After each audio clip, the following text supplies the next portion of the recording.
Grimgor Ironhide, confirmed as one of the legendary lords for the greenskin race in Warhammer Total War. He's actually a pretty cool dude, which I suppose, considering that he shares his name with one of the most badass Autobots, is kind of to be expected. His story begins when he appears one day out of the blasted wastes with a group of Black Orcs he called the Immortulz. For reference, Black Orcs are kept as slaves, usually by the Chaos Dwarves, and they're basically a bigger and stronger version of your regular run-of-the-mill Orc, combined with what is basically genius-level intellect for greenskins in general. Yeah. These guys are bad news if you see them coming your way. So Grimgor leads his Immortulz out of the blasted wastes and proceeds to rampage his way across the local area, smashing up tribes standing in his way and absorbing them into his own mega-tribe, going on something close to a continuous warg, simply because he enjoyed knocking heads together so much. He's a little different from most of the other Orc-named characters, because in a few cases he actually let what he considered worthy opponents stay independent and just hang out in the blasted wastes doing their thing as long as they came with him when he wanted them to go fight. Eventually though, he runs out of fellow Orc and Goblin tribes to crush face on, and he decides to head over to the Dwarves because he'd heard about this thing called the Slayer cult that hung out at Karak Kadrin. These folks are basically an entire fortress of dwarves who dishonored themselves somehow, and they now seek out a glorious death to atone for it. They'll take on dragons, giants, trolls, even daemons, but not old Grimgor. No. He was so fierce that even these guys said to hell with it and sealed themselves inside their Karak rather than fight him directly. Yeah, that's right, the We Seek Glorious Death in Battle wackos refused to fight this guy. He's officially serious business. Getting bored with the dwarves being absolutely no fun at all, he heads instead to Kislev, where Katarina the Ice Queen ruins his day with ice magic, freezing most of his army with the exception of the Immortulz.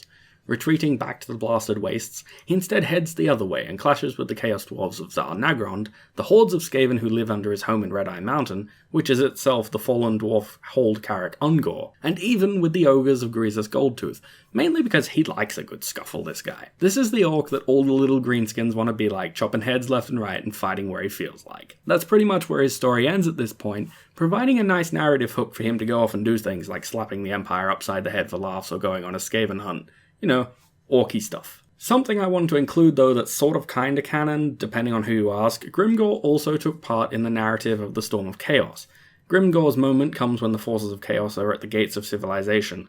Archaon the Everchosen is fighting in Middenheim, doing as all evil villains do before a great victory, monologuing. At this point, Grimgor, who's been sort of helping Archaon, decides that he needs to prove that he is the best ever, in personal combat as well as regular war-making, and headbutts Archaon, with the rest of his horde gutting the Chaos forces with their sudden, yet inevitable betrayal. Yeah, he headbutted the Everchosen of Chaos without even a second thought, just to prove that he's pretty damn cool. Before simply leaving, because, he achieved his objective.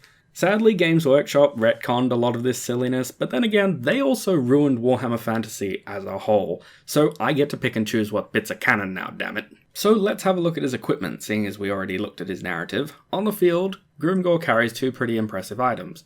The first is Gitsnik, a magical axe that came from the forges of Zhar-Naggrond, which is home to the Chaos Dwarves who first enslaved the Black Orcs and likely Grimgor as well. The second is the blood-forged armor, which was forged and then cooled with the blood of dwarf rune priests.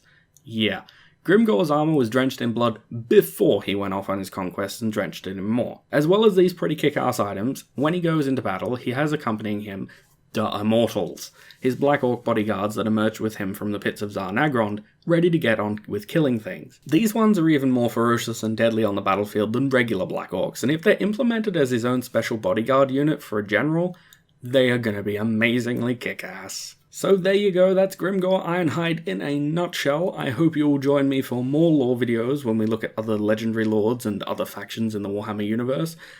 Until then though, I have been Grey Hunter, and thank you for watching.